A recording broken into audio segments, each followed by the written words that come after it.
Hi students, I am Dr. Badrinath. In this video, we will see the distribution of drugs in the subject of biopharmaceutics and pharmacokinetics. It is a syllabus of the Pharma D as well as the B Pharmacy. Okay, for M Pharmacy is also there. Okay, right. So I am making this into a two parts. This is a part one and part two. Only two parts. This first part we will complete the distribution of drugs, all basic things, all basics. See, what is the distribution of drug? Distribution of drug within the body, okay, not outside the body. Just like a sweets distribution, chocolate distribution, our birthday, you take chocolate, you take biscuit, not like that. You take paracetamol, you take ibuprofen, not that distribution of the drug. Once after you are taking a tablet or capsule, how the drug, how the paracetamol will be distributed within the body. See here, see this image. All these are the drug particles. See here, this is a drug particle, this is a drug particle, this is a drug particle. You know very well, this is all about the blood. See, drug particles are flowing along with the blood, okay, in the capillaries. Okay, it goes. Where it goes? What is the ultimate aim? What is the ultimate achievement? What will be the fate? What will be the fate of the drug in the body? That we will see now. Yeah. So distribution of drugs, the first part. Mainly three compartments are there. That point you have to keep in your mind. First compartment is the blood. Blood. Blood, we know that it is a 6 liters of the blood. Okay, that is the first compartment you have to keep in your mind. The first drug will enter into the systemic circulation only. From that only we are considering. Drug is entered into the body, bioavailability, whatever it may be. First thing is the blood. 6 liters will be there. Next compartment is the ECF, extracellular fluid, just besides the blood. See, this is the first compartment. This is the blood. Well, you can also call it as a plasma, since plasma is a part of the blood that we know very well. Okay. Second compartment is the extracellular fluid, which is present just besides the blood. So from the blood, drug particles will enter into the ECF, extracellular fluid, which is a 12 liters. 12 liters, that is a volume. You have to keep in your mind, very simple. Blood 6 liter, we know very well. Okay, even a high school kid also able to tell what is the blood, what is the volume. Sir, 5 to 6 liters. Correct answer, 6 liters. You double it, very simple logic. You double it, you will get extracellular fluid. Next, intracellular fluid, you double it. So 12 into 2, 24. You will very easy to remember. 6 into 2, 12 into 2. So you will get a 24 liter of the intracellular. Name itself indicate intracellular. The fluid is present inside the cell, inside the tissues, inside the cell. Whereas the extracellular fluid, the name itself indicate extra, outside of the cells, outside of the tissue. Okay, it is the extracellular fluid is there. It is a compartment between the blood and also ICF. That point you have to keep in your mind. Okay, ECF, ICF you have to. Okay, now what is the distribution? Now you see the definition. Distribution is the movement process in which involves the reversible, very important word, reversible transfer of the drug, reversible transfer of a drug between the blood, okay, extracellular fluid, this one, okay, and the intracellular fluid compartment is called as a distribution, drug distribution. Definition you got with clear, crystal clear picture you got. Okay, so from the plasma or from the blood, drug is enter into the extracellular fluid. From extracellular fluid, drug will enter into the intracellular fluid. From intracellular fluid, again it come back. It come back to the extracellular fluid. From here again it come back to the blood. That point very important.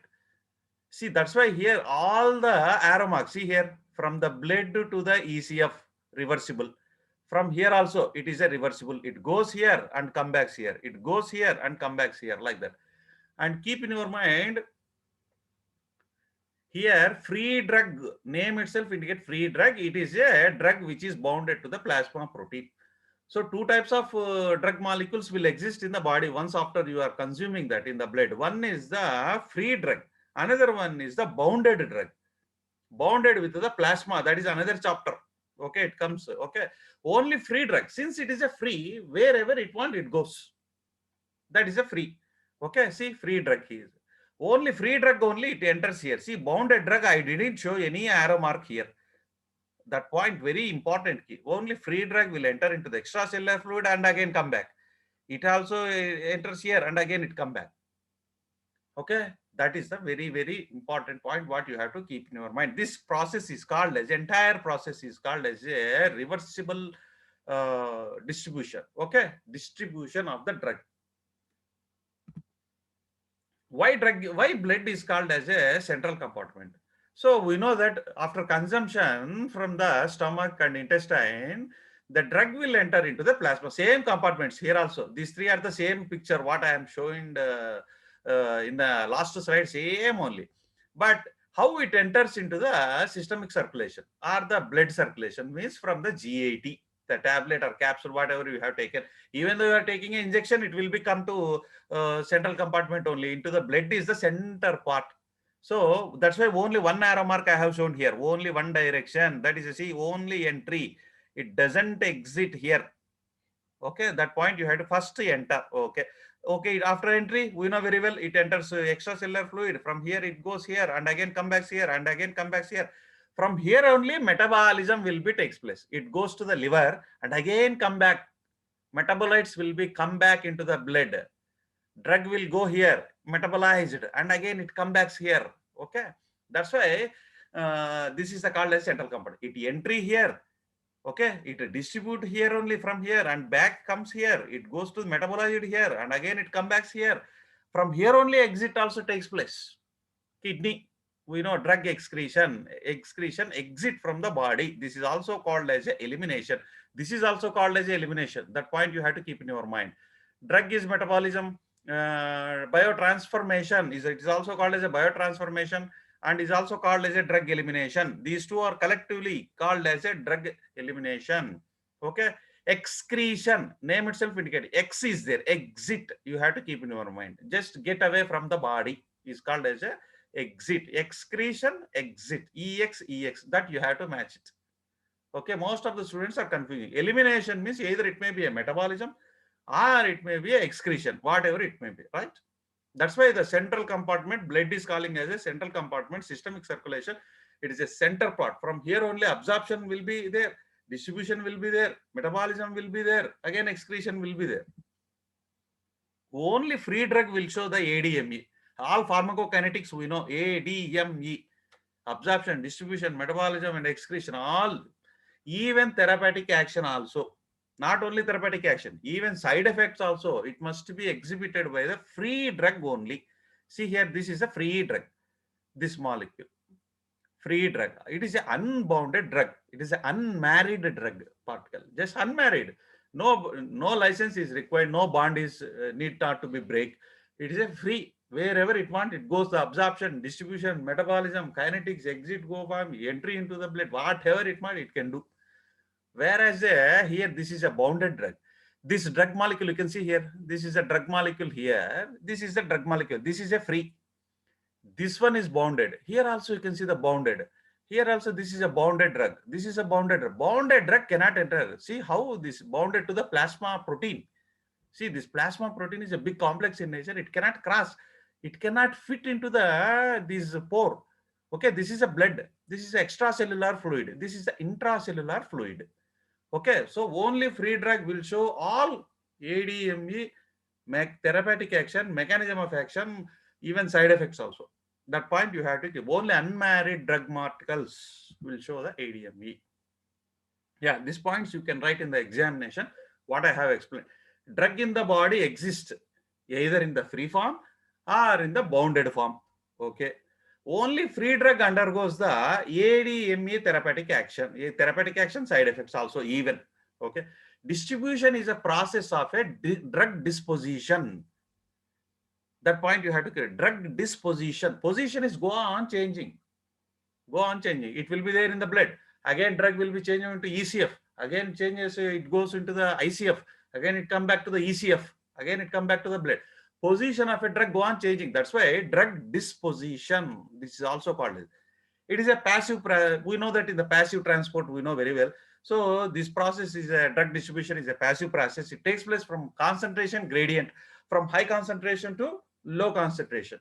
No active transport takes place until and unless there was a carriers. Metabolism of a drug takes place in the liver only. Liver is not eliminated organ. It is only for the metabolic. Liver is full rich of enzymes. That enzymes are called as a metabolic enzymes. All the medicines, whatever you have taken, it will be metabolized in the liver only. Excretion takes place from the kidney. Excretion takes place from the skin also through the sweat. That is minor, very minor. Major 99% of the drugs will be excreted from the kidney. That point, exit. Excretion means exit from the body, get away. Drug distribution is not uniform throughout the body. Very, very important point. Throughout the body, drug, it is not uniform. That point, different tissues. We know that different tissues we have in our body. We know different tissues. Brain is having a one type of tissue. Okay, kidney is having a one type of tissue, liver is having a one type of. Different tissues will receive the different amount of the drugs. There is a variation is there. Tissue to tissue variation is there. That's why they receive the different amount of the medication. And also different tissues receive the drug at different speeds.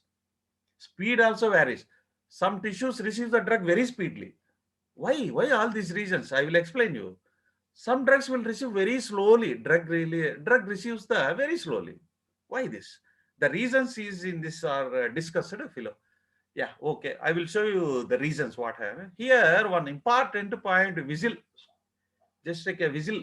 Okay, you can put whistle like this. Partition coefficient versus effective partition coefficient. In the examination, they will ask what is the effective partition coefficient. In the competitive exams also, they might ask this. Effective partition coefficient is equal to fraction of unionized drug at pH 7.4 into partition coefficient.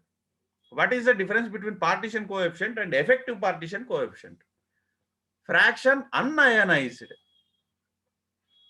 That only you have to consider. Okay, right. These are all the factors influencing the drug distribution. Factors in the examination, this is a regular examination, this is guarantee question.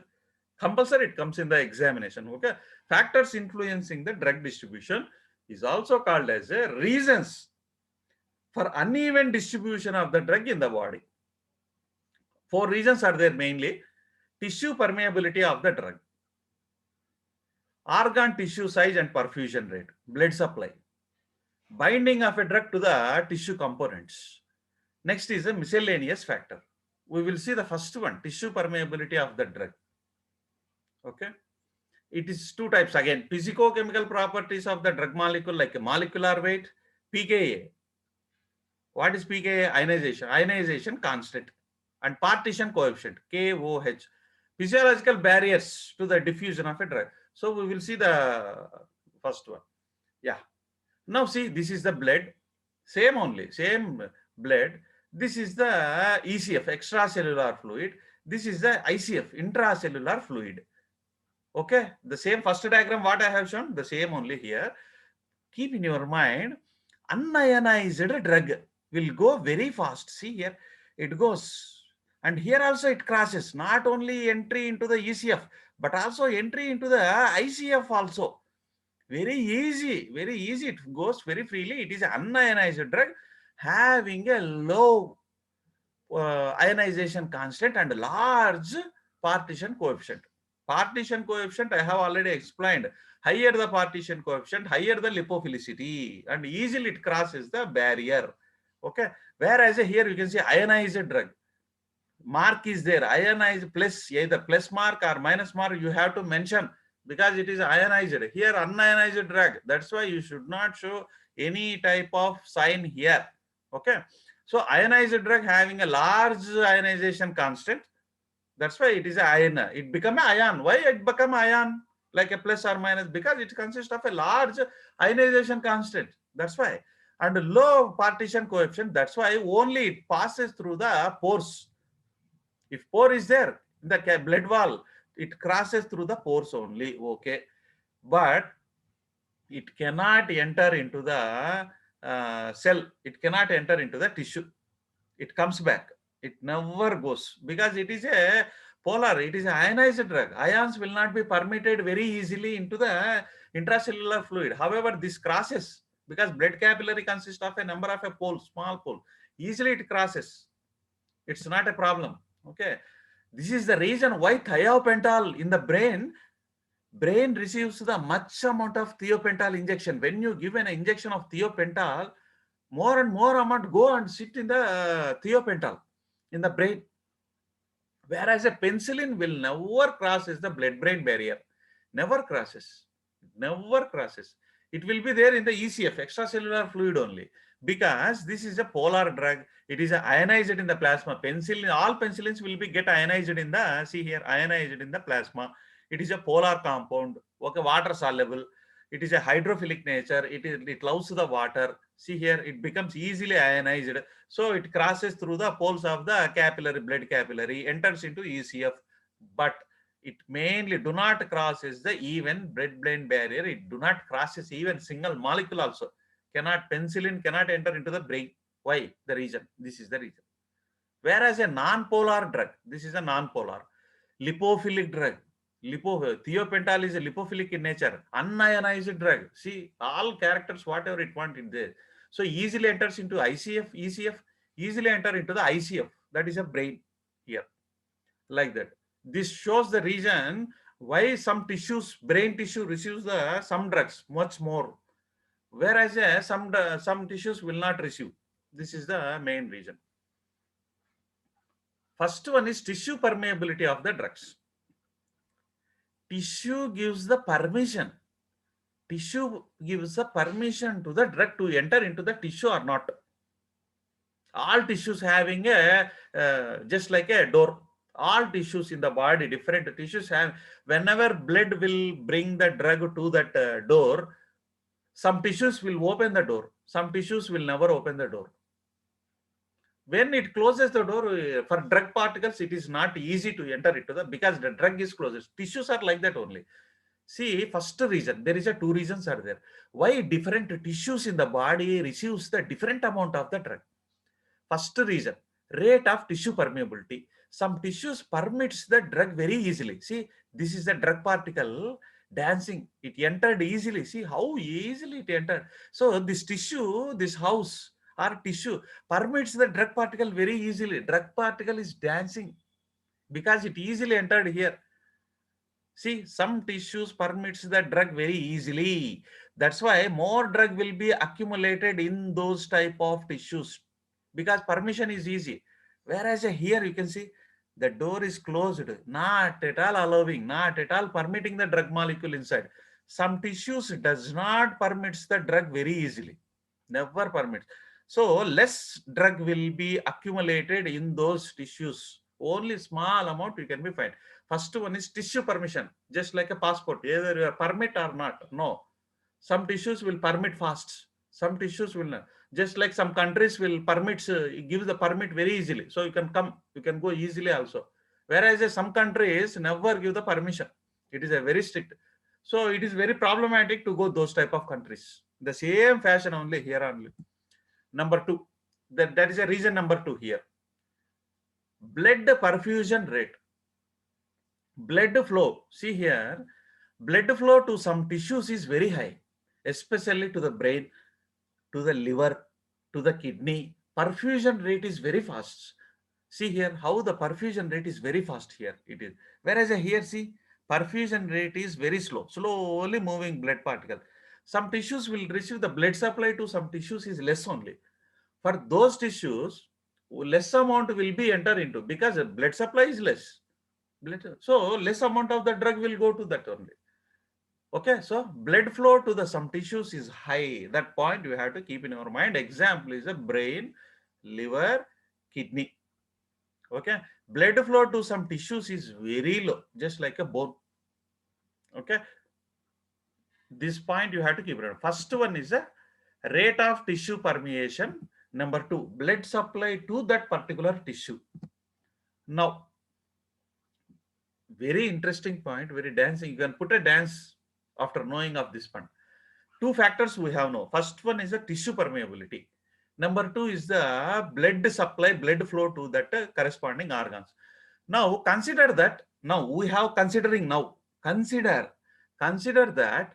Imagine that all tissue permeability of drug is uniform. All tissues are receiving the permission, giving the permission to the drugs equally. Then rate determining step is the blood flow. Higher the blood flow organ will receive the higher amount of a drug.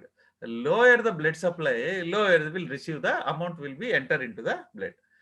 Now one more thing. This is a one. Considering the blood flow to is uniform to all tissues. Blood flow to all tissues, it is a equal. Now, then the rate determination step is the tissue permission into the drug. If tissue permits, it enters because blood supply is uniform throughout the body. If you consider, you have to consider, right? Most of the drugs having a high molecular weight, 500 to 600 only. So they easily enters into the ECF and ICF. Most of that is fortunate. Our most of the drug molecules, 99% of drug molecules are 500 to 600 only. Drug entry, see here, this point is very important. Drug entry from the blood into the ECF, it is a function of the molecular weight. From blood into the ECF, it is a function of the molecular weight. Whereas a drug entry from ECF to ICF, it is a function of the molecular size, partition coefficient, and ionization, pKa. From ECF to ICF. Okay, the tissue whose pH favors the unionization of drug permits the drug very rapidly. You can see here in systemic acidosis. Systemic acidosis means your pH of the blood will become acid side. That is, pH of the blood will be decreased towards the acid side. Okay, in such a case, what happens? It favors the unionization of acidic drug. See, you have taken acidic drug. Acidic drug particles are there in the blood. Blood is also acidic. So where is the chances of ionization? Both are acid nature only. So what happens? So drug particles will remain unionized only. Since it is unionized, it easily enters into the ECF, easily enters into the ICF also. So systemic acidosis, which type of particles will be more accumulated in the ICF means acidic drugs. In the same fashion, systemic alkalosis, your entire system pH of the drug is increased towards that. Here what happened? It favors the unionization of the basic drugs. Basic drug remains unionized in the systemic alkalosis. So that easily enters, since it is an unionized form, easily enter into the ECF, easily enter into the ICF. Okay, greater entry of basic drug into the ICF. This we will see in the next part. Physiological number of barriers are there, that all the barriers, how it affects the blood entry, that we will see in the second part. Okay, so I will conclude my session here.